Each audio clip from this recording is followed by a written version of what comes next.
Okay sir. So இப்போ சமீபத்தில இந்த டாக் நீங்க சொன்ன மாதிரி போயிட்டுருக்கு. ஒரு பக்கம் அவருக்கும், அவருடைய மகனுக்கும் இருக்குமான பிரச்சனை.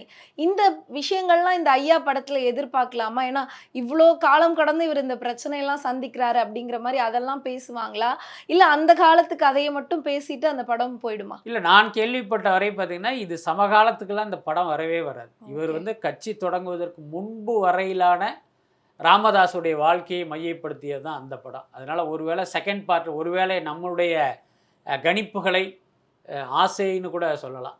மீறி இந்த படம் ஒரு வணிக ரீதியில் வெற்றி அடைந்தால், ஐயா 2ங்கிற பேர்ல வந்து நீங்க சொல்கிற விஷயங்கள் எல்லாமே இருக்க வாய்ப்பு எடுக்கப்படுவதற்கு இருக்கு. வாய்ப்பு இருக்கு. பட் எனக்கு தெரிஞ்சு அது நடக்காது அப்படின்னு நான் ரொம்ப உறுதியா நம்புறேன். எப்பயுமே பயோபிக் அப்படிங்கிறது பார்த்தீங்கன்னா, நாம் ஒருத்தரை கொண்டாடுறோம், நாம ஒருத்தரை மதிக்கிறோம். மக்கள் மனசுல பார்த்தீங்கன்னா, ஒருத்தர் உயர்ந்து நிற்கிறார்ல, அவருடைய பயோபிக் வந்தால் மட்டும்தான் அது வந்து நிக்கும், வெற்றி அடையும். அதுக்கப்புறம் மக்களுடைய என்ன சொல்றது, மக்களால் போற்றப்படாத அல்லது மக்கள் விரும்பாத ஒரு தலைவருடைய பயோபிக் வந்து பெருசா வந்து வெற்றி அடைந்ததா எனக்கு தெரிஞ்சு ஞாபகம் இல்ல. ஸோ அந்த அடிப்படையில் இந்த பயோபிக்குக்கு ஒரு பெரிய வரவேற்பு இருக்காது அப்படின்னு தான் நான் நினைக்கிறேன்.